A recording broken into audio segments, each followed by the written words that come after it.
Hello everyone, welcome to DTH Decoding the Hindu. We are here to decode the Hindu for all those examinations where you are needed to be updated with current affairs of national and international importance. Today's lecture is going to be very important, so please watch the video till last. And if you think that my efforts are worth appreciating, then please do like the video, subscribe the channel and share the video with your friends as well. So let's get started. आज है 10 सितंबर. सबसे पहले एक previous year question देखेंगे. Which among the following has the world's largest reserves of uranium? Australia, Canada, Russian federation, USA. आपको इसका answer comment box में जरूर लिखना है. ये क्वेश्चन मैंने इसलिए पिक किया है क्योंकि हमने 2 दिन पहले उस कंट्री के से रिलेटेड एक आर्टिकल पढ़ा था जहां वर्ल्ड के सेकंड लार्जेस्ट रिजर्व्स यूरेनियम के मिलते हैं. उसी आर्टिकल में ये भी दिया गया था कि वर्ल्ड के लार्जेस्ट रिजर्व्स कहाँ मिलते हैं.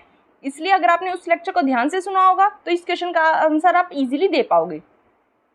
अब एक क्योट देख लेते हैं. A river cuts rock not because of its power but because of its persistence. किसकी क्योट है ये? जिम वॉटकिंस की. ये क्योट आपको नोट डाउन करके रख लेनी है, ऐसे एथिक्स में आपको हेल्पफुल हो सकती है.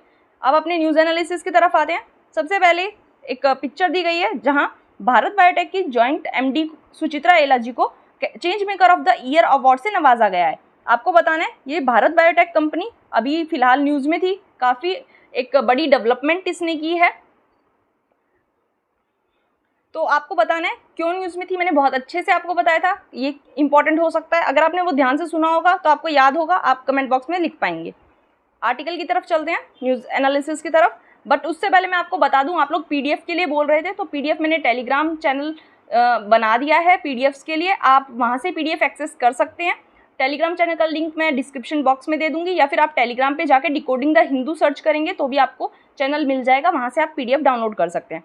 अब ये आर्टिकल पे आते हैं. ये आर्टिकल हमने कल भी कवर किया था. इंडिया और चाइना एलएसी के इश्यूज़ पे बात करने वाले हैं, बात कर रहे हैं, एक्चुअली करने नहीं वाले हैं, कर रहे हैं.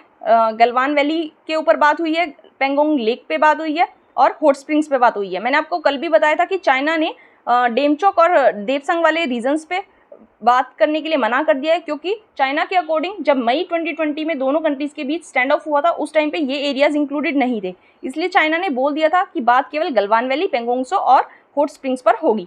मैं आपको एक बार मैप दिखा देती हूँ. ये देखिए, मैंने आपको कल भी बताया था कि आपको नॉर्थ से साउथ इन प्लेसेस को लगाना आना चाहिए. क्वेश्चन ऐसे आ सकता है, इसलिए सबसे पहले दौलत बेग ओल्दी, देपसंग प्लेन, गलवान वैली, फिर हॉट स्प्रिंग्स, फिर north bank of Pangong Tso, south bank of Pangong Tso और लास्ट में डेमचोक. ये जो एलएसी के अलोंग डिस्प्यूटेड एरियाज़ हैं इनका मैप है. ये आपको ध्यान रखना है, नॉर्थ से साउथ आपको लगाना आना चाहिए. इसमें यही इंपॉर्टेंट था. नेक्स्ट आर्टिकल हमारे पास है. सुप्रीम कोर्ट ने एक जर्नलिस्ट है कपन, उनको बेल अलाउ कर दिया है. इनको यूएपीए एक्ट के अंडर कस्टडी में रखा गया था पिछले 2 सालों से. इनका कसूर क्या था, किस वजह से इनको कस्टडी में रखा गया था? क्योंकि इन्होंने जस्टिस फॉर हाथरस नाम की एक लिटरेचर लिखी थी. हमें पता है हाथरस में एक दलित गर्ल के साथ गैंग रेप हुआ था, उसके ऊपर इन्होंने एक लिटरेचर लिखी थी और ऐसा कहा गया था कि ये फाइनेंस है, इनको फाइनेंस किया गया है सो दैट हाथरस में ये रायोट्स को इंसाइट कर सके, फैला सके. ये चार्जेस इनके ऊपर लगे थे. तो अभी सुप्रीम कोर्ट ने क्या कह के इनको बेल दी है कि हर पर्सन के पास फ्री एक्सप्रेशन का राइट है. तो हमारे लिए यूएपीए इंपॉर्टेंट हो जाता है. यूएपीए को लाया गया था सो दैट जो भी इंडिविजुअल या फिर एसोसिएशंस की अनलॉफुल एक्टिविटीज़ हैं उनको प्रिवेंट किया जा सके और टेररिस्ट एक्टिविटीज़ से इफेक्टिवली डील किया जा सके. इस लॉ को 2004, 2008, 2013, 2019 में अमेंड किया गया है सो दैट जो वेरियस टाइम के साथ टेररिज्म के नए नए फेस इन्वॉल्व हो रहे हैं उनके साथ हम टैकल कर सकें. की प्रोविजंस देख लेते हैं इस एक्ट के.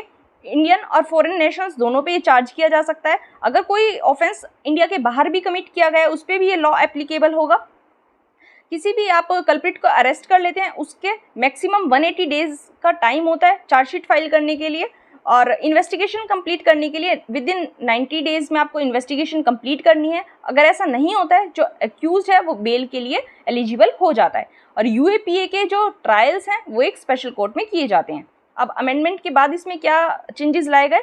यूनियन गवर्नमेंट ने अमेंडमेंट से किसी भी इंडिविजुअल या फिर ऑर्गेनाइजेशन को टेररिस्ट ऑर्गेनाइजेशन तब डेजिग्नेट करने की बात कही है जब वो किसी टेररिज्म के एक्ट को करता हुआ पाया जाएगा, टेररिज्म के लिए ग्राउंड प्रिपेयर करता हुआ पाया जाएगा, टेररिज्म को प्रमोट करता हुआ पाया जाए, या फिर किसी भी टाइप से अगर टेररिज्म के एक्ट्स में वो इन्वॉल्व पाया जाए, उस टाइम किसी भी इंडिविजुअल या एसोसिएशन को टेररिस्ट कैटेगरी में रखा जा सकता है.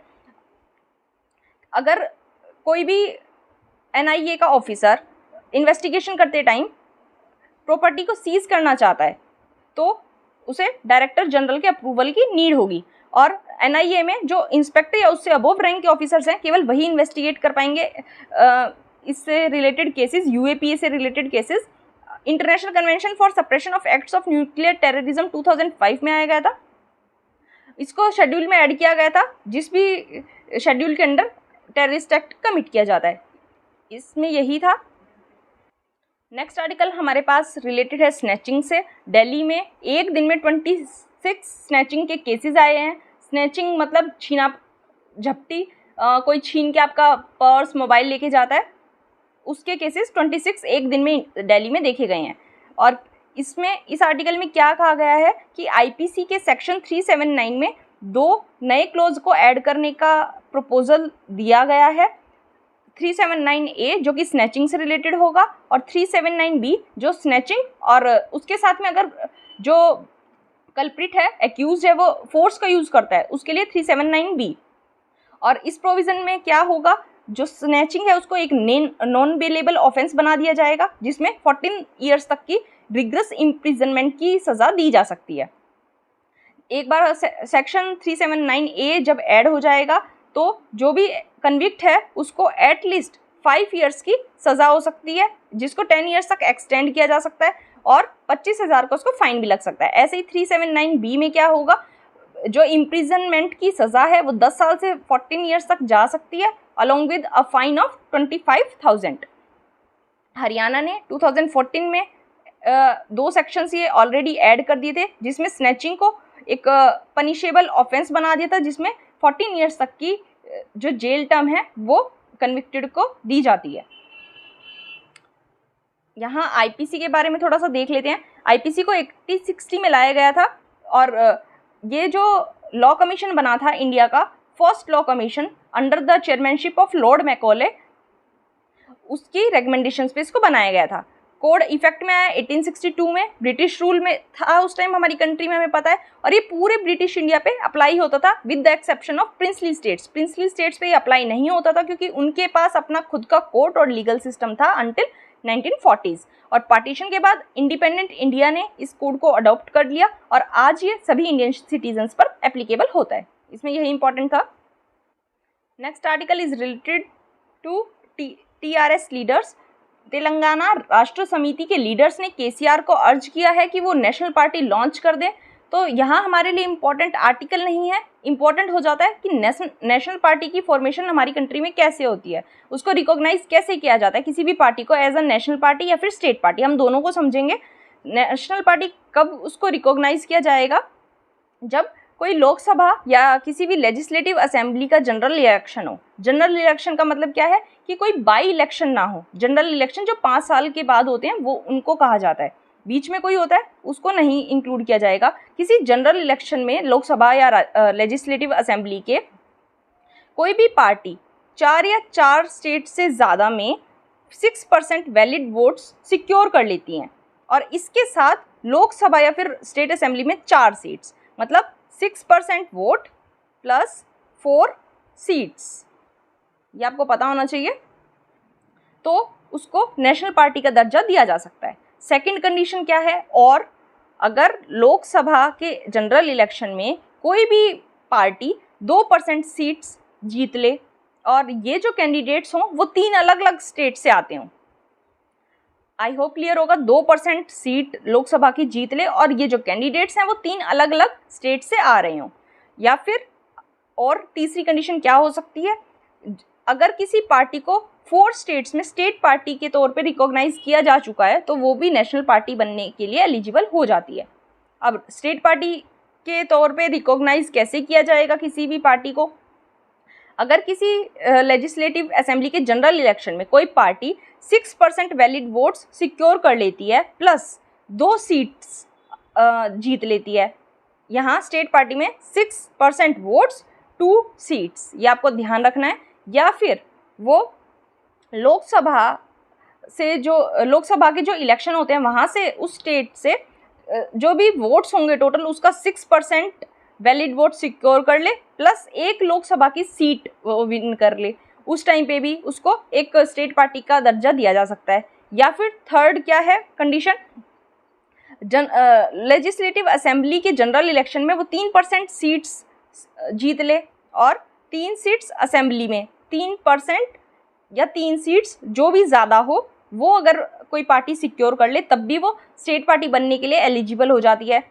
या फिर हर 25 सीट के लिए 1 सीट वो लोकसभा में सिक्योर कर ले तो भी वो क्या हो जाएगी, स्टेट पार्टी बनने के लिए एलिजिबल हो जाएगी। और एक कंडीशन 2011 में ऐड की गई थी कि अगर कोई पार्टी लोकसभा के जनरल इलेक्शन में या फिर लेजिस्लेटिव असेंबली के इलेक्शन में टोटल वैलिड वोट्स का 8% सिक्योर कर ले तो भी वो पार्टी स्टेट पार्टी बनने के लिए एलिजिबल हो जाएगी। अब इनको रिकॉग्नाइज कौन करेगा? इलेक्शन कमीशन इनको रजिस्टर करता है पॉलिटिकल पार्टीज को for the purpose of election, और इनको नेशनल पार्टीज या स्टेट पार्टीज के तौर पे रिकॉग्नाइज भी इलेक्शन कमीशन करता है based on their poll performance. जो इनके अलावा पार्टीज बचती हैं उनको रजिस्टर्ड अनरिकॉग्नाइज्ड पार्टीज कहा जाता है। और जो भी पार्टीज रिकॉग्नाइज्ड हो जाती हैं, रजिस्टर्ड रिकॉग्नाइज्ड पार्टीज हो जाती हैं, उनके पास कुछ प्रिविलेजेस आ जाते हैं, जैसे उनको पार्टी सिंबल्स अलोकेट जो भी चाहे वो रिजर्व करके रख सकती है अपना पार्टी सिंबल। उसके बाद उन्हें स्टेट ओन टेलीविज़न और रेडियो स्टेशंस पे ब्रॉडकास्ट के लिए टाइम मिल जाता है, इलेक्टोरल रोल्स पे उनको एक्सेस मिल जाता है, ये सब बेनिफिट्स प्रिविलेजेस उनको मिल जाते हैं। और रिकॉग्नाइज्ड पार्टीज जो हैं उनको केवल एक प्रपोजर चाहिए अपना नॉमिनेशन फिल करने के लिए। इन रिकॉग्नाइज्ड पार्टीज़ को 40 स्टार कैंपेनर्स मिलते हैं और रजिस्टर्ड अनरिकॉग्नाइज्ड पार्टीज़ को मिलते हैं 20। ये आपको ध्यान रखना है। ट्रैवल एक्सपेंसेस जो होते हैं स्टार कैंपेनर्स के उनको इलेक्शन एक्सपेंडिचर में इंक्लूड नहीं किया जाता है जो पार्टीज़ रिकॉग्नाइज्ड हो जाती हैं। और हर नेशनल पार्टी को एक सिंबल अलोकेट किया जाता है जो कि एक्सक्लूसिव होता है और रिजर्व होता है उसी पार्टी के यूज़ के लिए, और कोई पार्टी उसको यूज़ नहीं कर सकती। इसी तरह हर स्टेट पार्टी को भी एक ऐसा सिंबल एक्सक्लूसिवली अलॉट कर दिया जाता है जो उस स्टेट में उस पार्टी के अलावा कोई यूज़ नहीं कर सकता। जो रजिस्टर्ड अनरिकॉग्नाइज्ड पार्टी होगी वो जो फ्री सिंबल्स हैं उनकी लिस्ट में से कोई भी सिंबल अपने लिए सेलेक्ट कर सकती है। नेशनल पार्टीज़ को ऑल इंडिया पार्टीज़ कहा जाता है, स्टेट पार्टीज़ को रीजनल पार्टीज़ भी कहा जाता है। ये आपको पता होना चाहिए, इसमें यही इंपॉर्टेंट था। नेक्स्ट आर्टिकल हमारे पास है। हमें पता है बेंगलोर में काफ़ी हैवी रेन हो रही है जिसकी वजह से बेंगलुरु मैसूरू हाईवे है वो काफ़ी प्रॉब्लम फेस कर रहा है। इस हाईवे पे, इस फ्लाईओवर पे हैवी व्हीकल्स को रोक दिया गया है, वहाँ से उनको जाने नहीं दिया जा रहा है। इसलिए इस आर्टिकल में कहा गया है कि NHAI national highway authority of India जो है वो ड्रेनेज सिस्टम और रोड को ऑडिट करेगा सो दैट रोड की कैरिंग कैपेसिटी को बढ़ाया जा सके और व्हीकल्स की स्मूथ मूवमेंट को इंश्योर किया जा सके। इस आर्टिकल में हमारे पास इंपॉर्टेंट हो जाता है NHAI national highway authority of India. ये बनाया गया था national highway authority of India act 1988 के अंडर। इसका मतलब ये हो गया एक स्टैट्यूटरी बॉडी क्योंकि ये एक्ट के अंडर बनी है। ये एक ऑटोनोमस ऑर्गेनाइजेशन है जो कि नेशनल हाईवेज हमारी कंट्री के हैं उनके कंप्लीट नेटवर्क को मैनेज करती है, उसके मैनेजमेंट को यही देखेगी। हेडक्वार्टर NHAI के न्यू दिल्ली में पाए जाएंगे। Ministry of road transport and highways के अंडर ये ऑपरेट करती है। इसरो और north east centre for technology application and research के साथ इन्होंने एक मेमोरेंडम ऑफ अंडरस्टैंडिंग साइन किया था 2016 में, जिससे हाईवेज मॉनिटरिंग में स्पेशल टेक्नोलॉजी का यूज़ अलाउ किया गया। हमें पता है हाईवेज और एक्सप्रेसवेज ऑल्दो टोटल हमारी कंट्री के जो रोड्स की लेंथ है उसका जस्ट 1.7% कॉन्स्टिट्यूट करते हैं, लेकिन रोड ट्रैफिक को ये 40% तक कैरी करते हैं। तो आप यहीं से इसकी इंपॉर्टेंस देख सकते हैं। अब मैंडेट क्या है NHAI का? NHAI national highway development project को इम्प्लीमेंट करने का काम करती है जो कि इंडिया का लार्जेस्ट एवर हाईवेज प्रोजेक्ट है। इसको फेज्ड मैनर में इम्प्लीमेंट करने का काम NHAI करती है। और इसी के साथ में नेशनल हाईवेज को स्ट्रेंथन करने के लिए गवर्नमेंट ऑफ इंडिया ने काफ़ी सारे इनिशिएटिव लॉन्च किए हैं। हमें पता है हाईवेज में काफ़ी हाई रोड ट्रैफिक देखा गया है, पैसेंजर और फ्रीट ट्रैफिक काफ़ी देखा जाता है, इसलिए रोड नेटवर्क को इम्प्रूव करना हमारे लिए ज़रूरी हो जाता है। इसका स्ट्रक्चर देख लेते हैं, ऑर्गेनाइजेशनल स्ट्रक्चर देख लेते हैं। इसमें एक फुल टाइम चेयरमैन होते हैं, 5 से ज़्यादा फुल टाइम मेंबर्स इसमें नहीं होंगे, 4 पार्ट टाइम मेंबर्स होंगे जिनको सेंट्रल गवर्नमेंट अपॉइंट करेगी। ग्रीन हाईवे पॉलिसी आई थी 2015 में, इसको देख लेते हैं थोड़ा सा। इस पॉलिसी का एम था जो भी हाईवे कॉरिडोर्स हैं उनकी ग्रीनिंग करना, सो दैट उनको थोड़ा सा ग्रीनर किया जा सके with the participation of community, farmers, private sector, NGOs और गवर्नमेंट इंस्टीट्यूशंस। और इस पॉलिसी में कहा गया था एक स्ट्रॉन्ग मॉनिटरिंग मैकेनिज्म लाने के बारे में by using ISRO's Bhuvan and Gagan satellite system. इनके बारे में भी अभी हम पढ़ेंगे, भुवन और गगन सैटेलाइट सिस्टम हैं क्या। और जो भी ट्री प्लांट किया जाएगा उसको काउंट किया जाएगा और उसकी ऑडिटिंग की जाएगी। इस प्रोजेक्ट का एम था इंडिया को पॉल्यूशन फ्री बनाना, रोड एक्सीडेंट को कम करना और जो लोकल पीपल और कम्युनिटीज़ हैं उनको एम्प्लॉयमेंट प्रोवाइड करवाना। गगन सिस्टम के बारे में देख लेते हैं, गगन सैटेलाइट के बारे में। ये एक सिस्टम ऑफ सैटेलाइट और ग्राउंड स्टेशन है। ये अकेली कोई सैटेलाइट नहीं है, it is a system of satellite and ground station जो कि जीपीएस सिग्नल प्रोवाइड करवाता है सो दैट हमें पोजीशन की बेटर एक्यूरेसी पता चल सके। और ये पहला ऐसा सिस्टम था जो इंडिया द्वारा डेवलप किया गया था और नेबरिंग कंट्रीज़ के लिए इक्वेटोरियल रीजन में इसको डेवलप किया गया था। जियो स्पेशल पोर्टल है भुवन, उसका नाम किस लिए काम आता है? ये एक ऐसा वेब पोर्टल है जिससे कि हम ज्योग्राफिक इंफॉर्मेशन को फाइंड और एक्सेस कर सकते हैं और जो भी ज्योग्राफिक सर्विसेज हैं एसोसिएटेड उनको एक्सेस कर सकते हैं। इसमें यही इंपॉर्टेंट था। नेक्स्ट आर्टिकल हमारे पास है बिल्किस केस। हमें पता है उसके जो कन्विक्ट्स हैं उनको रेमिशन देने की बात हुई थी जिस पे देश में काफ़ी हंगामा हुआ, इसलिए कोर्ट ने जुडिशियल रिव्यू अपने इस डिसीजन पे लेने की बात की है। हमें पता है रेमिशन दिया था उनको। अब दो चीज़ें पढ़ेंगे, जुडिशियल रिव्यू क्या होता है और रेमिशन होता क्या है। हमें पता है रेमिशन के बारे में थोड़ा सा मैं आपको बता देती हूँ। रेमिशन एक पार्डनिंग पावर का पार्ट है। बाकी पार्डनिंग पावर कौन कौन सी होती है? कम्यूटेशन, पार्डन और रेस्पाइट, रेमिशन मैंने आपको बता दिया। ये सभी पार्डनिंग पावर होती हैं। डिटेल में समझते हैं। सबसे पहले जुडिशियल रिव्यू को देखते हैं। ये एक ऐसी कोर्ट प्रोसीडिंग होती है जहां जज किसी भी डिसीजन या एक्शन की लॉफुलनेस को रिव्यू करते हैं। मतलब कोई पब्लिक बॉडी कोई भी डिसीजन या एक्शन लेती है उसकी लॉफुलनेस को इसमें रिव्यू किया जाता है। अदर वर्ड्स में कहें तो जुडिशियल रिव्यू एक उस तरीके को चैलेंज है जिस तरीके से डिसीजन को लिया गया है, ना कि ये कि जो भी कंक्लूजन निकाला है, जो भी किसी केस का रिजल्ट आया है वो सही है गलत, ये जुडिशियल रिव्यू में नहीं किया जाता। उसको जज, किसी भी डिसीजन को जज नहीं किया जाता सही या गलत के तौर पे। केवल ये देखा जाता है कि जो डिसीजन लेने के लिए जो तरीका अपनाया गया है क्या वो सही है या गलत। ये आपको पता होना चाहिए, यहाँ कन्फ्यूजन आपको नहीं रखना है। अब देखो कॉन्सेप्ट ऑफ लॉ, दो कॉन्सेप्ट्स होते हैं, एक तो प्रोसीजर इस्टेब्लिश्ड बाय लॉ, दूसरा due process of law. Procedure established by law का मतलब क्या होता है कि कोई भी लॉ बनाया गया है लेजिस्लेटर के द्वारा वो वैलिड होगा केवल तभी जब जो लेजिस्लेटर है वो उस लॉ को बनाने में प्रोसीजर का फॉलो करे। मतलब अगर लॉ मेकर्स ने प्रोसीजर एकदम सही फॉलो किया है तो वो जो लॉ है वो वैलिड है। और ड्यू प्रोसेस ऑफ लॉ क्या कहती है कि केवल लॉ की प्रोसेस ही नहीं बल्कि लॉ भी एकदम फेयर और जस्ट होना चाहिए सो दैट किसी भी पर्सन की लाइफ या लिबर्टी उससे डिप्राइव ना की जा सके। ड्यू प्रोसेस ऑफ लॉ का जो एम है वो ये है। और India procedure establish by law को फॉलो करता है। मतलब हमारे यहाँ केवल प्रोसीजर सही होना चाहिए, प्रोसीजर मैटर करता है कि अगर करेक्ट प्रोसीजर फॉलो किया गया है तो लॉ वैलिड होगा। इंडिया उस प्रोसीजर को फॉलो करता है। जुडिशियल रिव्यू एक ऐसी पावर है जो कि कोर्ट्स के द्वारा एक्सरसाइज की जाती है so that legislator, executive, administrative arms हैं जो गवर्नमेंट की, उनके एक्शंस को एग्जामाइन किया जा सके और ये इंश्योर किया जा सके कि जो भी प्रोविजंस इन्होंने बनाए हैं वो नेशन के कॉन्स्टिट्यूशन के साथ कंफर्म करते हैं। जुडिशियल रिव्यू के दो इंपॉर्टेंट फंक्शंस हैं। कौन कौन से हैं? लेजिटिमाइजिंग गवर्नमेंट एक्शन और दूसरा प्रोटेक्शन ऑफ कॉन्स्टिट्यूशन। मतलब जो भी गवर्नमेंट एक्शन लेगी उसको लेजिटिमाइज करना, दूसरा कॉन्स्टिट्यूशन के प्रोविजंस को प्रोटेक्ट करना। जुडिशियल रिव्यू एक बेसिक स्ट्रक्चर है कॉन्स्टिट्यूशन का। ये कौन से केस में कहा गया था? इंदिरा गांधी वर्सेस राजनारायण केस 1975 में कोर्ट के द्वारा ये कहा गया था कि जुडिशियल रिव्यू एक बेसिक स्ट्रक्चर है, इसको अमेंड नहीं किया जा सकता। जुडिशियल रिव्यू को इंटरप्रिटेशनल और ऑब्जर्वर रोल कहा जाता है इंडियन जुडिशरी का। सुओ मोटो केसेस और पब्लिक इंटरेस्ट लिटिगेशन जुडिशरी को अलाउ करते हैं कि वो पब्लिक इशू में इंटरवीन कर सके। अगर कोई कंप्लेंट किसी पार्टी की तरफ से नहीं आती है उस टाइम भी अपने आप भी सुओ मोटो भी जुडिशरी जो है वो पब्लिक इशू में इंटरवेन कर सकती है। जुडिशियल रिव्यू के टाइप क्या क्या होते हैं?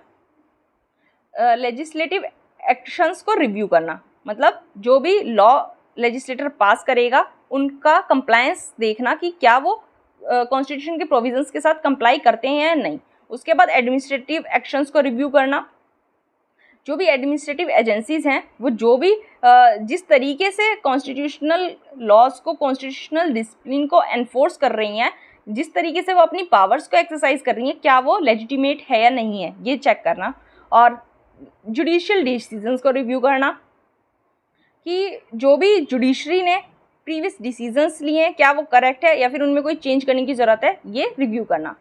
कॉन्स्टिट्यूशन प्रोविजन को रिव्यू करना, कोई भी डायरेक्ट या फिर एक्सप्रेस प्रोविज़न कॉन्स्टिट्यूशन में नहीं दिया गया है जिससे कोर्ट जो है वो लॉज को इनवैलिडेट कह सके, लेकिन कॉन्स्टिट्यूशन ने ये कुछ लिमिटेशंस लगा दी हैं हर ऑर्गन पे, लेजिस्लेचर पे, एग्जीक्यूटिव पे, जुडिशरी पे, ये आपको पता होना चाहिए। उसके बाद कोर्ट के पास ये पावर है कि वो कॉन्स्टिट्यूशनल लिमिट्स में कोई टास्क हो रहा है या नहीं हो रहा उसको ट्रांसग्रेस्ट कर सके, या फिर है तो कर पाए, नहीं है तो भी कर पाए। कोई कुछ प्रोविजंस कॉन्स्टिट्यूशन के ऐसे हैं जो कि जुडिशियल रिव्यू को सपोर्ट करते हैं। कौन कौन से प्रोविजंस है कॉन्स्टिट्यूशन के? आर्टिकल 372 का 1 पार्ट है, वो क्या कहता है कि judicial review pre constitution legislation के बारे में, अगर कॉन्स्टिट्यूशन के बनने से पहले कोई लॉ था उसके जुडिशियल रिव्यू के बारे में 372(1) कहता है। आर्टिकल 13 क्या कहता है? कोई भी ऐसा लॉ जो कि फंडामेंटल राइट्स के साथ कॉन्ट्रावीन करेगा वो वॉइड है, मतलब वो एकदम नल है। आर्टिकल 32 और 226 क्या कहते हैं कि जो सुप्रीम कोर्ट और हाई कोर्ट हैं वो फंडामेंटल राइट्स के प्रोटेक्टर और गारंटर हैं। आर्टिकल 251 और 254 क्या कहते हैं कि अगर यूनियन और स्टेट लॉज में कोई इनकंसिस्टेंसी हो जाती है तो जो स्टेट लॉ होगा वो वॉइड हो जाएगा, मतलब स्टेट लॉ नल हो जाएगा। 2463 क्या कहता है कि स्टेट लेजिस्लेटर के पास एक्सक्लूसिव पावर है कि वो स्टेट लिस्ट पे लॉ बना सके। 245 क्या कहता है आर्टिकल कि पार्लियामेंट और स्टेट लेजिस्लेचर के पास, दोनों के पास ये पावर है कि वो जो भी कॉन्स्टिट्यूशन के प्रोविजंस हैं उनके ऊपर, उनसे रिलेटेड, उनको ध्यान में रखते हुए लॉ बनाएंगे। आर्टिकल 131 से लेके 136 तक कोर्ट को ये पावर दी गई है कि इंडिविजुअल के बीच या फिर इंडिविजुअल और स्टेट के बीच या फिर स्टेट और यूनियन के बीच या फिर कोई भी ऐसा डिस्प्यूट हो जाता है जहाँ जो कोर्ट है उसको कॉन्स्टिट्यूशन के प्रोविजंस को इंटरप्रेट करना पड़े तो इंटरप्रेट सुप्रीम कोर्ट के द्वारा दी जाएगी, और वो जो लॉ होगा उसको सभी कोर्ट्स को मानना पड़ेगा, ऑनर करना पड़ेगा। आर्टिकल 137 क्या कहता है? सुप्रीम कोर्ट को एक स्पेशल पावर देता है कि कोई भी अपनी जो उसने कभी ऑर्डर दिया है या कोई जजमेंट दी है पास्ट में उसको रिव्यू कर सके। अगर किसी क्रिमिनल केस में कोई ऑर्डर पास किया है उसको भी रिव्यू किया जा सकता है। अब रेमिशन के बारे में देख लेते हैं। मैंने सारी पार्डनिंग पावर्स को इस आर्टिकल में कवर नहीं किया है, केवल यहाँ मैं रेमिशन को कवर करने वाली हूँ। रेमिशन का मतलब क्या है? किसी को कोई सज़ा मिली हुई, कोई सेंटेंस मिली हुई है, उसका पीरियड रिड्यूस कर देना विदाउट चेंजिंग इट्स कैरेक्टर। मतलब किसी को रिग्रेस इम्प्रिजनमेंट की सज़ा मिली है 2 साल के लिए तो उसको 1 साल के लिए कर दिया गया है, लेकिन सज़ा जो है वो रिग्रेस इम्प्रिजनमेंट की ही रहेगी, टाइम कम कर दिया गया है, तो उसको कहा जाएगा रेमिशन। तो यहाँ इस केस में जो कन्विक्शन को रेमिट किया गया, रेमिशन दिया गया है, इसलिए आपको पता होना चाहिए। नेक्स्ट आर्टिकल की तरफ चलते हैं। नेक्स्ट आर्टिकल हमारे पास है, आईटी डिपार्टमेंट ने ऑक्सफैम इंडिया का सर्वे किया है क्योंकि उन्हें डाउट है कि यहाँ फाइनेंशियल इरेगुलरिटीज़ चल रही हैं। ये एक नॉन प्रॉफिट ऑर्गेनाइजेशन है और इसमें पाया गया है कि इसमें कुछ फाइनेंशियल इरेगुलरिटीज़ देखी जा रही हैं। तो फॉरेन कंट्रीब्यूशन रेगुलेशन एक्ट के बारे में पढ़ना हमारे लिए इम्पोर्टेंट हो जाएगा। इस आर्टिकल में देख लेते हैं इसके बारे में। फॉरेन कंट्रीब्यूशन रेगुलेशन एक्ट है क्या? ये जो भी फॉरेन डोनेशंस कोई इंडिविजुअल या एसोसिएशन एक्वायर करती है उसको रेगुलेट करने का काम करता है ये लॉ, सो दैट ये एक ऐसे मैनर में फंक्शन कर पाएँ जो कि हमारे कंट्री के लिए सॉवरेन डेमोक्रेटिक रिपब्लिक वैल्यूज़ को के साथ कंसिस्टेंट हो। मतलब हमारे देश की सॉवरेंटी, डेमोक्रेसी, उस पर कोई खतरा ना हो, हमारी वैल्यूज़ के साथ ये कंसिस्टेंट हो। इस मैनर में कोई भी इंडिविजुअल या एसोसिएशन फॉरेन डोनेशन ले, इस चीज़ को रेगुलेट करने का काम FCRA के अंडर किया जाता है। इसका मतलब फॉरेन फंडिंग जो है इंडिया में होगी उसको FCRA एक्ट के अंदर रेगुलेट किया जाएगा। इंडिविजुअल्स को ये परमिशन दी गई है कि फॉरेन कॉन्ट्रीब्यूशंस को बिना मिनिस्ट्री ऑफ होम अफेयर्स की परमिशन के भी एक्सेप्ट कर सकते हैं विद, लेकिन वो क्या लगा दिया है, लिमिट क्या लगा दिया, मॉनेटरी लिमिट। इतने आपको 25,000 से कम की फॉरेन कंट्रीब्यूशन लेनी है, एक्सेप्ट करनी है। उस टाइम पे आपको मिनिस्ट्री ऑफ होम अफेयर से परमिशन लेने की ज़रूरत नहीं है। और FCRA जो एक्ट है वो ministry of home affair implement करेगी। इसको 1976 के टाइम पे लाया गया था, क्योंकि उस टाइम ये शक था कि हमारी कंट्री के अफेयर्स को अफेक्ट किया जा रहा है बाहर की कंट्रीज़ के द्वारा, और वो हमारी कंट्री में पैसा भेज रही हैं थ्रू इंडिपेंडेंट ऑर्गेनाइजेशंस, और हमारी जो सॉवरेनिटी है उसको खतरा हो गया था उस टाइम पे, इसलिए इस एक्ट को लाया गया था। इसमें अमेंडमेंट क्या किए गए, 2010 में अमेंडमेंट किया गया सो दैट इस लॉ को कंसोलिडेट किया गया। फॉरेन फंड जो होंगे उनका यूटिलाइजेशन कैसे किया जाएगा, ये इस चीज़ को इनेक्ट किया गया। और ऐसी एक्टिविटीज़ जो कि नेशनल इंटरेस्ट के डेट्रीमेंटल है, मतलब उनके लिए खतरा है, नेशनल इंटरेस्ट के लिए खतरा है, उनके यूज़ को प्रोहिबिट किया गया। फिर दोबारा से इस लॉ को अमेंड किया गया 2020 में। उसके बाद गवर्नमेंट को टाइटर कंट्रोल दे दिया गया और स्क्रूटिनी दे दी गई, सो दैट जो भी फॉरेन फंड्स NGO रिसीव करेगा वो कैसे यूटिलाइज करेगा, गवर्नमेंट उस पर अपना कंट्रोल रख सकती है। और जो भी फॉरेन कंट्रीब्यूशन जिस पर्पज़ के लिए आया है उस पर्पज़ के लिए अगर यूटिलाइज नहीं हुआ तो भी गवर्नमेंट जो है वो अपना स्टेक उसमें दिखा सकती है। जो डिसीजन लेना होगा वो गवर्नमेंट बता सकती है। की हाइलाइट्स देख लेते हैं 2020 वाले अमेंडमेंट के, क्या क्या अमेंडमेंट्स किए गए थे। पब्लिक सर्वेंट्स को फॉरेन कंट्रीब्यूशन लेने से एकदम बाहर कर दिया। किसी भी फॉरेन कंट्रीब्यूशन का आप किसी और पर्सन को ट्रांसफ़र नहीं कर सकते, आपको खुद ही यूज़ करना पड़ेगा। अगर आपके पास आया है तो आधार नंबर को मैंडेटरी कर दिया गया हर ऑफिस बियरर के लिए, डायरेक्टर के लिए, या फिर ऐसे की फंक्शनरी पर्सन के लिए जो कि फॉरेन कंट्रीब्यूशन रिसीव करेगा एज एन आइडेंटिफिकेशन डॉक्यूमेंट। उसके बाद फॉरेन कंट्रीब्यूशन लेने के लिए एक डेजिग्नेटेड FCRA अकाउंट आपको खुलवाना होगा, जो कि स्टेट बैंक ऑफ इंडिया की न्यू दिल्ली ब्रांच के साथ खुलेगा। और इस अकाउंट में इसमें आप कोई भी और फॉरेन कंट्रीब्यूशन कोई और फंड आप रिसीव नहीं कर सकते, केवल आपको ये अकाउंट फॉरेन कंट्रीब्यूशन के लिए रखना होगा। उसके बाद गवर्नमेंट, मैंने आपको बताया, जो भी अनयूटिलाइज्ड फॉरेन कंट्रीब्यूशन होगा उसके ऊपर गवर्नमेंट के पास पावर है कि वो उसका यूज़ रेस्ट्रिक्ट कर सकती है। ये अभी 2020 में अमेंडमेंट मैंने आपको बताया 2 मिनट पहले ही। और गवर्नमेंट अगर ये समझती है कि कोई भी पर्सन FCRA के प्रोविजंस को कॉन्ट्रावीन कर रहा है, उनका उल्लंघन कर रहा है, तो भी उस टाइम भी गवर्नमेंट इसको रेस्ट्रिक्ट कर सकती है, स्ट्रिक्ट एक्शन कोई ले सकती है। NGOs जो हैं, जो कि किसी पॉलिटिकल पार्टी से डायरेक्टली लिंक नहीं है लेकिन पॉलिटिकल एक्शन में एंगेज पाए जाते हैं, अगर कोई स्ट्राइक करते हुए, कहीं रोड ब्लॉक करते हुए कोई NGO का नाम आता है, वो उसमें इन्वॉल्व पाए जाते हैं, तो उनको पॉलिटिकल नेचर का कंसिडर किया जाएगा और ये माना जाएगा कि वो पॉलिटिक्स में एक्टिव हैं। और ऐसे अगर NGOs को फंडिंग रिसीव करनी है, फॉरेन फंडिंग रिसीव करनी है, तो उनको FCRA एक्ट के अंडर रजिस्टर करवाना पड़ेगा खुद को। ये आपको पता होना चाहिए, इसमें यही था। नेक्स्ट आर्टिकल हमारे पास इंटरनेट शटडाउन से रिलेटेड है। हमें पता है इंटरनेट को बंद कर दिया गया था एग्जामिनेशन के लिए, सो दैट वहाँ चीटिंग ना हो पाए, इसलिए इस चीज़ को इस चीज़ को चैलेंज किया गया है सुप्रीम कोर्ट में। हमें पता है इंटरनेट को शटडाउन करना है, ये पावर गवर्नमेंट के पास कहाँ से आती है, इंडियन टेलीग्राफ एक्ट के अंडर। तो फिर इसलिए इंडियन टेलीग्राफ एक्ट पढ़ना हमारे लिए इम्पॉर्टेंट हो जाता है। दूसरा क्या कहा गया है कि जो इंटरनेट शटडाउन है ये पब्लिक इमरजेंसी के टाइम पे एक मेजर के तौर पे यूज़ किए जाने चाहिए। और इंटरनेट का यूज़ अगर एग्ज़ाम्स में चीटिंग को प्रिवेंट करने के लिए किया गया है, तो क्या हुआ है, वहाँ जो लोकल पीपल है वो बेसिक फैसिलिटीज़ एक्सेस नहीं कर पा रहे हैं, वेलफेयर मेजर्स में दिक्कत आ रही है, मनरेगा वेजेस जो हैं वो जो लिंक होती हैं ऑनलाइन उसमें भी दिक्कत आ रही है। इसलिए ये इन्होंने इस डिसीजन को, इस एक्ट को चैलेंज किया था।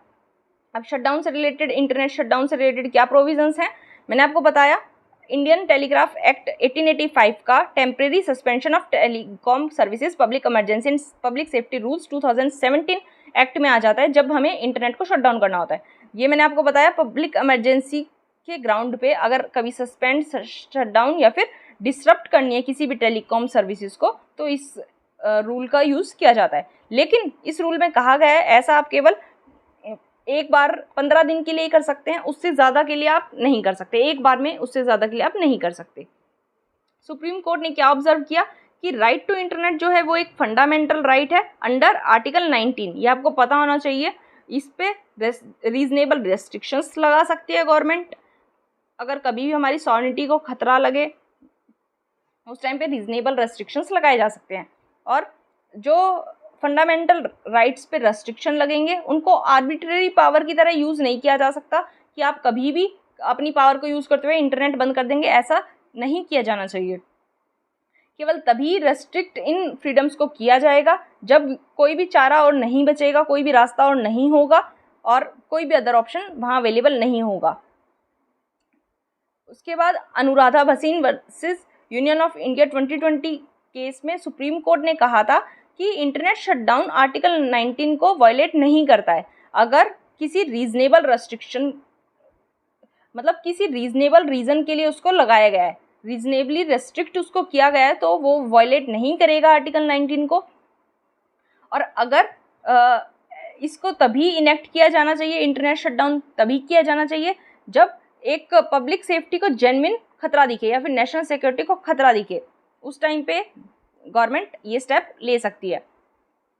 कोई भी ऐसा ऑर्डर जो इंटरनेट शटडाउन के लिए पास किया जाएगा वो जुडिशियल स्क्रूटिनी को रेस्ट्रिक्ट कर देगा या फिर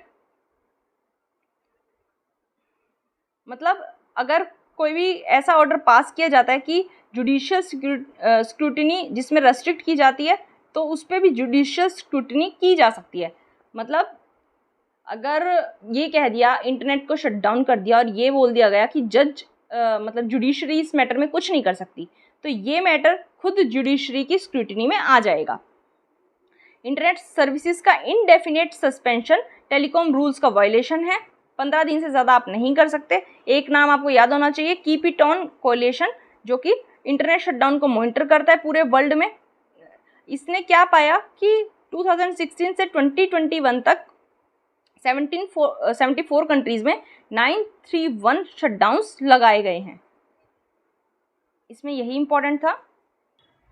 नेक्स्ट आर्टिकल हमारे पास है, सुप्रीम कोर्ट के पास प्ली गई है प्लेसेस ऑफ वर्शिप एक्ट के अगेंस्ट, क्योंकि प्लेसेस ऑफ वर्शिप एक्ट जो है 1991 का, ये क्या कहता है कि जो भी 15 अगस्त 1947 मतलब इंडिपेंडेंस के टाइम पे जिस भी रिलीजियस प्लेस की जो भी आइडेंटिटी थी, जो भी उसका कैरेक्टर था, उसको प्रोटेक्ट किया जाएगा। मतलब कोई हिंदू टेम्पल है तो वो हिंदू टेम्पल रहेगा, जो मुस्लिम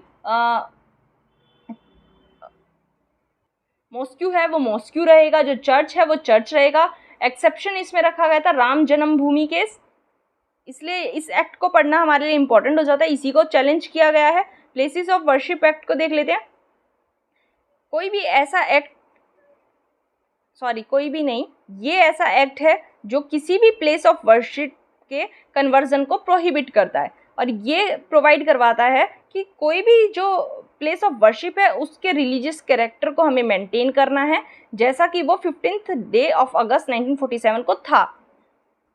ये ऐसा इस एक्ट में कहा गया है। एक्सेम्पशन मैंने आपको बताया रखा गया है, डिस्प्यूटेड साइट एट अयोध्या, इसको एग्जेम्प्ट किया गया था इस एक्ट से, इसलिए अयोध्या केस इस लॉ के आने के बाद भी चल रहा था।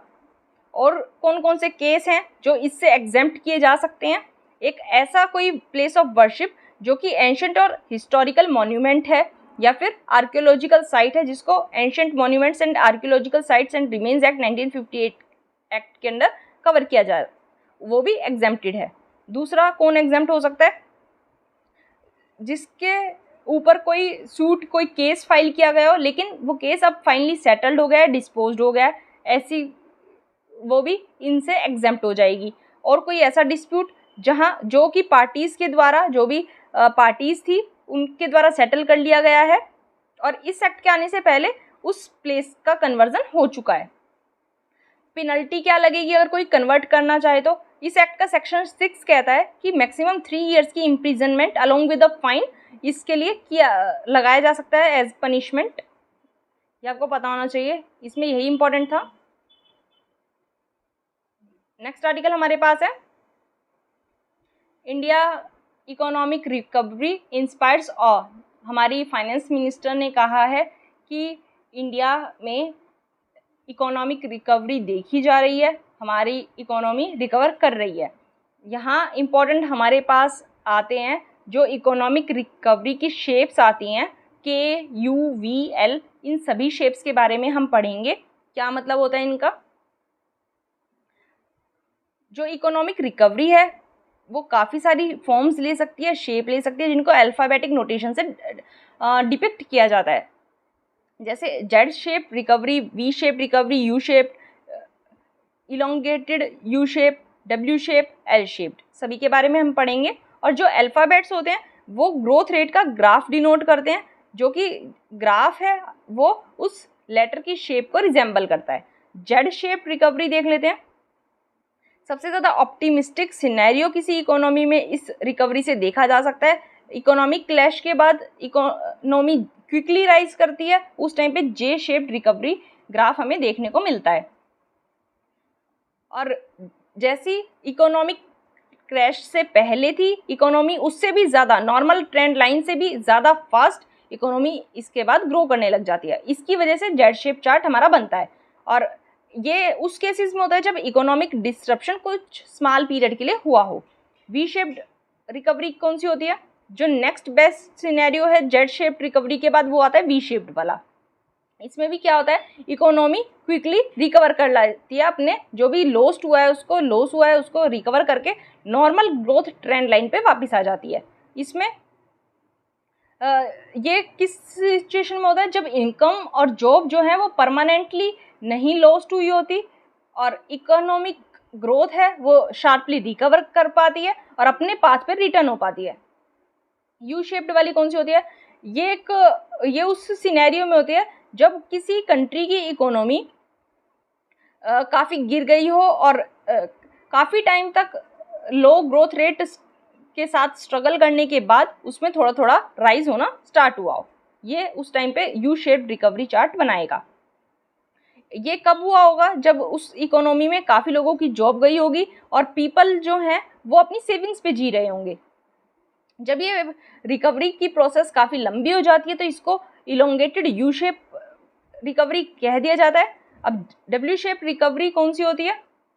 डब्ल्यू शेप वाली काफ़ी डेंजरस होती है, इसमें ग्रोथ कम होती है, फिर एकदम राइज होती है, फिर दोबारा रिकवर करने से पहले दोबारा फॉल हो जाती है और फिर रिकवर करती है। उस टाइम पे ये डब्ल्यू लाइक दिखता है, इसलिए डब्ल्यू लाइक रिकवरी इसको कह दिया जाता है। और ऐसी ही रिकवरी का चार्ट हमारा तब बना था जब हमारी सेकेंड वेव चल रही थी पेंडेमिक की।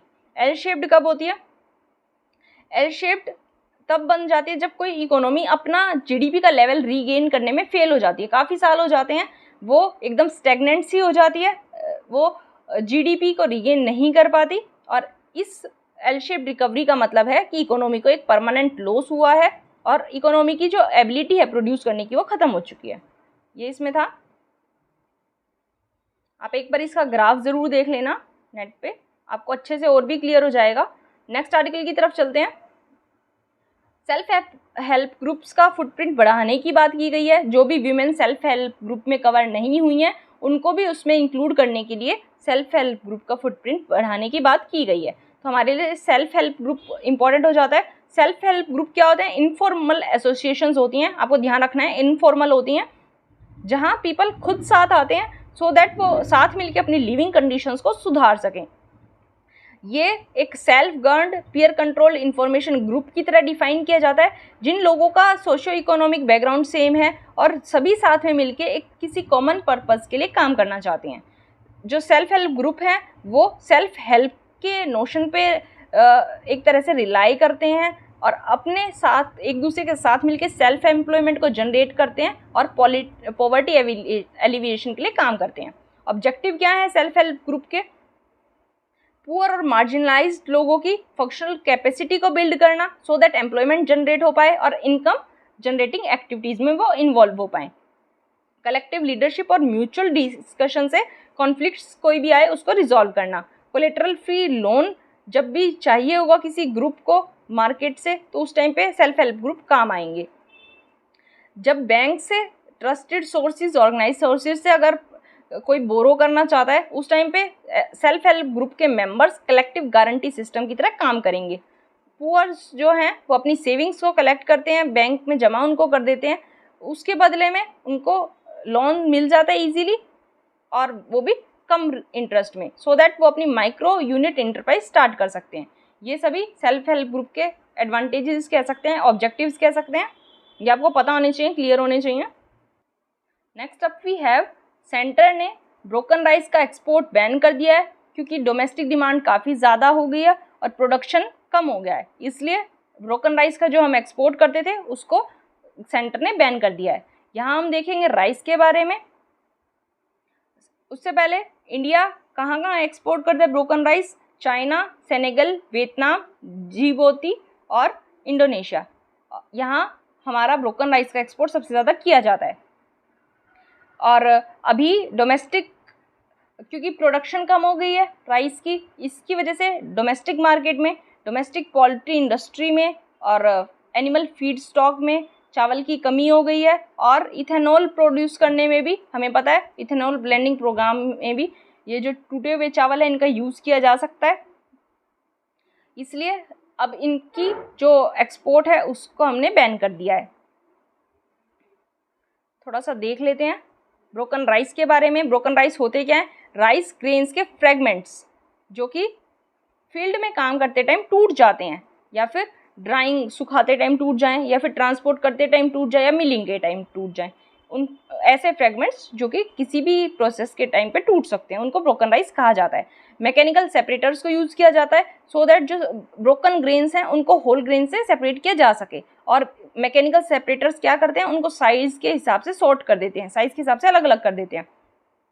ब्रोकन राइस फ्रेगमेंटेड होते हैं, डिफेक्टिव नहीं होते, केवल वो टूट गए होते हैं, फ्रेगमेंट हो जाते हैं। फ्रेगमेंट मतलब फैल जाना, टूट जाना। डिफेक्टिव उनको आप नहीं कह सकते। उतना ही न्यूट्रिशन होगा इनमें भी, अनब्रोकन राइस में भी और ब्रोकन राइस में भी। न्यूट्रिशन लेवल में कोई भी डिफरेंस आपको देखने को नहीं मिलता। राइस के बारे में देख लेते हैं। राइस इंडिया का राइस इंडिया का स्टेपल फूड है। सबसे ज़्यादा पॉपुलेशन इंडिया की राइस को कंज्यूम करती है। ये खरीफ क्रॉप है जिसको हाई टेम्परेचर चाहिए 25 डिग्री से ज़्यादा ग्रो करने के लिए और हाई ह्यूमिडिटी चाहिए, 100 सेंटीमीटर से अबव इसको रेनफॉल चाहिए। अगर किसी लेस रेनफॉल वाले एरियाज़ में आपको इसको उगाना है तो इरिगेशन की हेल्प से आप इसको ग्रो कर सकते हैं। सदर्न और वेस्ट बंगाल स्टेट्स में ऐसी सुटेबल क्लाइमेटिक कंडीशंस पाई जाती हैं जिससे वहाँ 2 या 3 राइस की क्रॉप्स एक साल में उगाई जा सकती है, कल्टीवेट की जा सकती हैं। बंगाल के जो फार्मर्स हैं वो एक साल में 3 क्रॉप्स राइस की उगाते हैं जिनको कहा जाता है ओस, अमन और बोरो। ये आपको पता होना चाहिए। टोटल जो हमारा इंडिया का क्रॉप्ड एरिया है उसका 1/4 केवल राइस कल्टीवेशन के अंडर आता है। Leading producer states west Bengal, Uttar Pradesh और पंजाब है। हाई यील्डिंग स्टेट्स कौन कौन सी हैं? पंजाब, तमिलनाडु, हरियाणा, आंध्र प्रदेश, तेलंगाना, वेस्ट बंगाल और केरला। लीडर प्रोड्यूसर स्टेट्स और हाई यील्डिंग स्टेट्स में आपको कंफ्यूज नहीं होना है।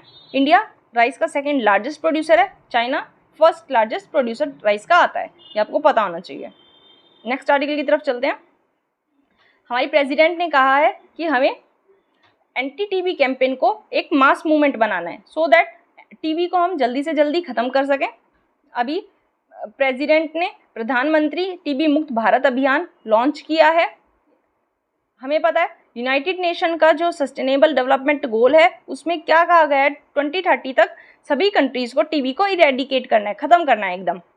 लेकिन गवर्नमेंट ऑफ इंडिया ने क्या टारगेट रखा था 2025 का, कि हम 2025 तक टीबी को एकदम ख़त्म कर देंगे। इसीलिए एक और नया इनिशिएटिव लाया गया है। क्या है? टीबी मुक्त भारत अभियान। टीबी के बारे में देख लेते हैं। टीबी जो है वो एक बैक्टीरिया से होता है, ये आपको ध्यान रखना है। वायरल डिजीज़ नहीं है, ये बैक्टीरियल डिजीज़ है, कंफ्यूज नहीं होना है। कौन से बैक्टीरिया से होती है? माइक्रोबैक्टीरियम ट्यूबरकुलोसिस नाम की बैक्टीरिया से ये होती है, जो कि माइक्रो बैक्टीरिया सी फैमिली से आता है, जिसमें अराउंड 200 मेंबर्स पाए जाते हैं। और कुछ माइक्रोबैक्टीरिक डिजीज कौन कौन सी है? टीबी है, लेप्रोसी है, और भी एनिमल्स में ऐसी काफ़ी डिजीज़ पाई जाती हैं जो कि माइक्रोबैक्टीरिया से होती हैं। ह्यूमंस में टीबी मोस्ट अफेक्टली जो है वो लंग्स को अफेक्ट करती है, लेकिन ये अदर ऑर्गन्स को भी अफेक्ट कर सकती है। टीबी एक बहुत पुरानी डिजीज़ है, उसको अर्ली इजिप्ट में पाया गया था, मतलब ऐसे डॉक्यूमेंट्स पाए गए जहाँ कहा गया था कि टीबी एग्जिस्ट करती थी। 3000 BC में भी टीबी एक ट्रीटेबल और क्यूरेबल डिजीज है, मतलब टीबी जानलेवा नहीं है, इसको ठीक किया जा सकता है, इसको क्योर किया जा सकता है। ट्रांसमिशन कैसे होता है? पर्सन टू पर्सन हो सकता है थ्रू एयर, जैसे कोई पर्सन सांस ले रहा है वहाँ से हो सकता है, कोई छींक रहा है, कोई खांस रहा है, उस टाइम इसका ट्रांसमिशन हो सकता है। और ऐसा कोई पर्सन जिसको टीबी कफ है वो स्नीज स्पिट करता है तो टीबी जर्म्स एयर में आ जाते हैं। मैंने आपको बताया सिम्टम्स क्या होते हैं टीबी के। कफ विद स्पटम, ब्लड भी आ जाता है कई बार कफ के साथ, चेस्ट पेन रहता है, वीकनेस फील होती है, वेट लॉस हो जाता है, फीवर और night sweats. World tuberculosis day जो है वो 24 मार्च को सेलिब्रेट किया जाता है। और वर्ल्ड ट्यूबरक्लोसिस डे का एम ही ये है कि लोगों को एजुकेट किया जाए इस डिजीज़ के बारे में और इसके इम्पैक्ट के बारे में। थीम क्या था 2022 वाले टीबी डे का, वर्ल्ड टीबी डे का? Invest to in end TB save lives. कौन कौन से इनिशिएटिव चलाए गए हैं टीबी को कॉम्बैट करने के लिए? ग्लोबली चलाए गए हैं। WHO ने लॉन्च किया था find treat all #end TB. Global fund भी इसके लिए सेटअप किया था। WHO ने ग्लोबल ट्यूबरक्लोसिस रिपोर्ट भी ये रिलीज करता है। इंडिया के क्या क्या एफर्ट्स हैं टीबी से related? National strategic plan for tuberculosis elimination 2017 से 25 तक के लिए लाया गया था।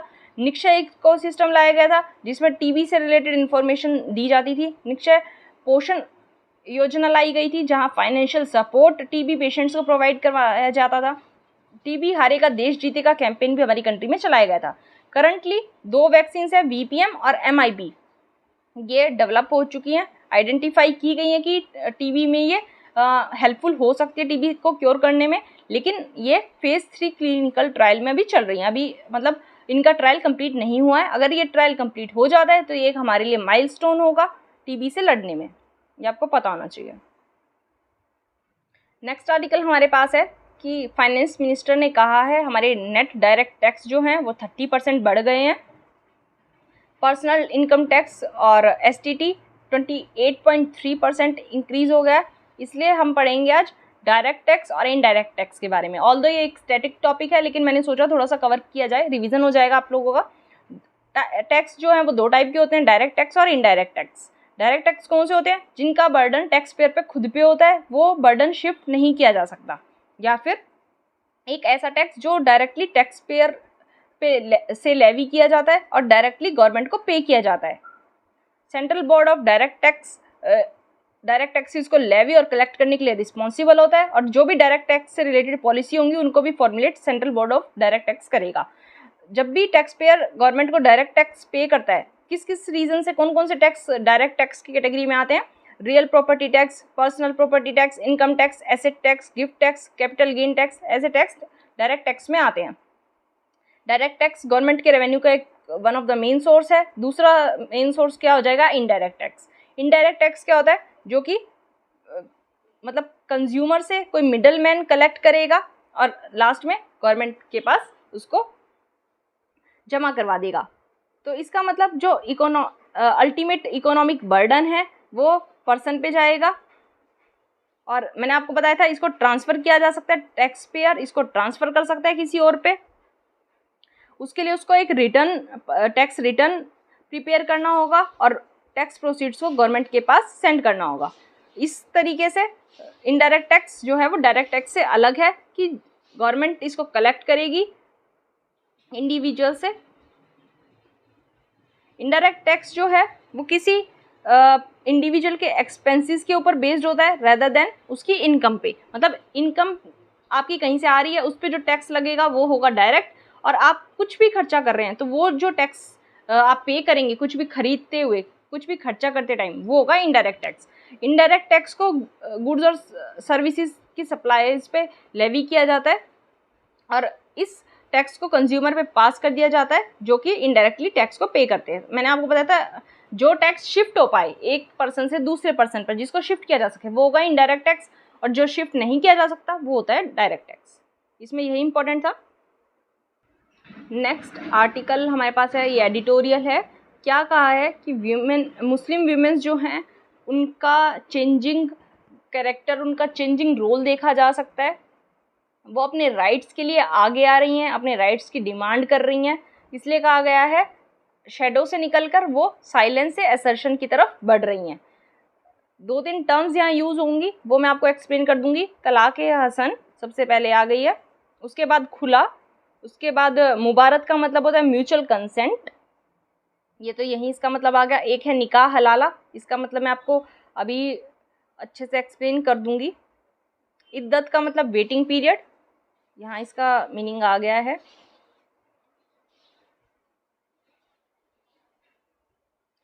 एक्चुअली ये पूरा का पूरा जो एडिटोरियल है ये मैं आपको नोट्स के हेल्प से ही समझा पाऊँगी।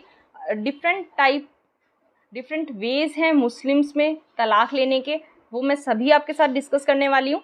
इंस्टेंट ट्रिपल तलाक़, इसमें क्या होता है, इंस्टेंटली एक मैन 3 बार तलाक़ प्रोनाउंस कर देता है एक ही बारी में, उस टाइम उसको इंस्टेंट ट्रिपल तलाक़ कहा जाता है। इसमें रिकन्सिलिएशन का कोई स्कोप नहीं होता कपल के बीच, और जो मैरिज है वो इंस्टेंटली ख़त्म हो जाती है।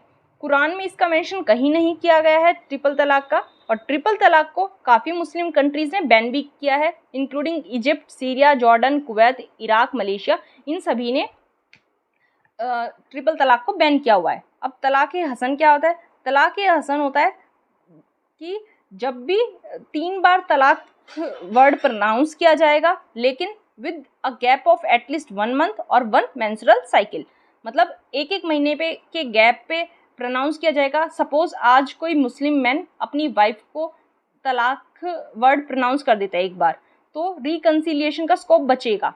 फिर अगले महीने से दोबारा प्रोनाउंस करना होगा, फिर भी रिकन्सिलिएशन का स्कोप बचेगा। फिर लास्ट में अगर तीसरी बार अगर वो दोबारा से प्रोनाउंस कर देता है, उस टाइम पे रिकन्सिलिएशन का कोई स्कोप नहीं बचेगा और इररिवोकेबल तलाक़ वो हो जाएगा। दोबारा से इस प्रोसेस को मैं आपको बता देती हूँ। फर्स्ट प्रोनाउंसमेंट होगी जब भी तलाक़ हसन में, उस टाइम पे सिंगल फर्स्ट टाइम होगी तो रिवोकेबल होगा उस टाइम डाइवोर्स, और कपल उस टाइम भी एक साथ रह सकते हैं इस एक प्रोनाउंसमेंट के बाद भी, और रीअप्रोचमेंट का स्कोप उस टाइम भी होता है, ऑप्शन होता है रीअप्रोचमेंट का। और फिर जब ये महीना ख़त्म हो जाएगा तो हस्बैंड को दोबारा से सेकंड टाइम के लिए डाइवोर्स को प्रोनाउंस करना है। अभी भी वो रिवोकेबल है, मतलब इसको ख़त्म किया जा सकता है, और अभी भी कपल जो है वो अपनी रिलेशनशिप को कंटिन्यू कर सकता है अगर वो चाहे तो। अगर थर्ड प्रोनाउंसमेंट कर दी, मतलब सेकंड मंथ के बाद थर्ड प्रोनाउंसमेंट अगर हो जाती है, उस टाइम पे इररिवोकेबल डाइवोर्स हो जाएगा। उस टाइम पे डाइवोर्स जो है उस टाइम पे नहीं माना जाएगा अगर जो वीमेन है वो उसकी मेंस्ट्रुअल साइकिल चल रही हो या फिर वो प्रेग्नेंट हो। इंस्टेंट ट्रिपल तलाक़ कुरान में मेंशन नहीं था, लेकिन कुरान में तलाक़ हसन क्लियरली मेंशन किया गया है। अब एक प्रोसेस और आपको पता होनी चाहिए, तलाक़ एहसान।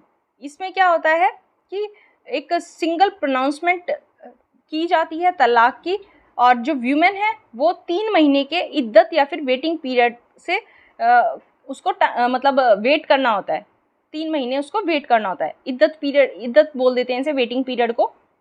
और इस टाइम पे 3 महीने के अंदर डिवोर्स को कैंसिल किया जा सकता है, और अगर उस डिवोर्स को एन्यूल नहीं किया गया तो कोई भी रिकन्सिलिएशन का चांस ख़त्म हो जाएगा, उस टाइम डिवोर्स जो है वो हो जाएगा।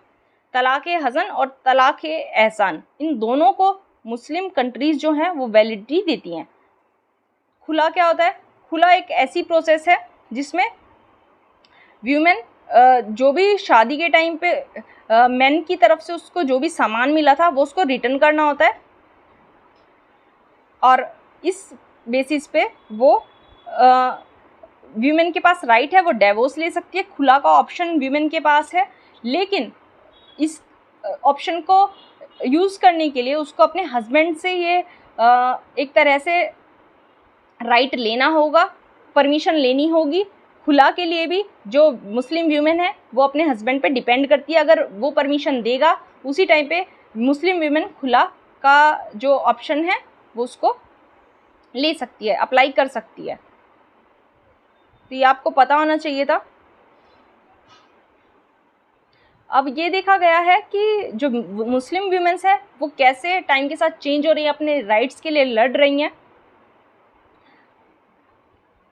अब ये कहा गया है कुछ लड़कियां आगे आई, कुछ वीमेन आगे आई, उन्होंने कहा इस्लाम में पर्दा सिस्टम को ऑब्जर्व किया जाता है और पर्दा सिस्टम मेन के लिए भी इक्वली अप्लाई होता है, मतलब लिमिटेड पर्दा मेन के लिए भी होगा।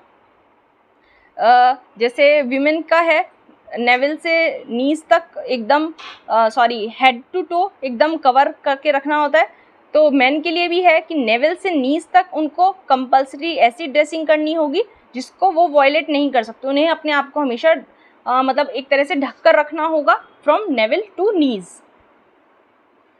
और आगे मैंने आपको बताया मुस्लिम वीमेंस लड़ने अपने राइट्स के लिए लड़ने के लिए आई। उसके बाद हाजी अली दरगाह केस में भी एक पेटिशन मुस्लिम वीमेंस के द्वारा डाली गई जिसमें वीमेन जीत गई सो दैट कि वो दरगाह में एंटर कर पाएँ। ये केस भी जीत गई और इससे ये पता चलता है कि इंडियन मुस्लिम वीमेन जो हैं वो अपने राइट्स के लिए वॉइस उठाना सीख गई हैं। और चाहे वो इशू डाइवर्स का हो या फिर मॉस्क्यू में प्रेयर करने का राइट हो या फिर कॉलेज में हिजाब पहनने के ऊपर रोक जो लगा दी जा रही है उसके ऊपर हो, मुस्लिम वीमेन जो है वो अपने राइट्स के लिए लड़ना सीख गई हैं। ये आपको पता होना चाहिए। अब निकाह हलाला के बारे में मैं आपको बता देती हूँ। आई थिंक मैंने नोट्स में इसको कवर नहीं किया। निकाह हलाला क्या होता है?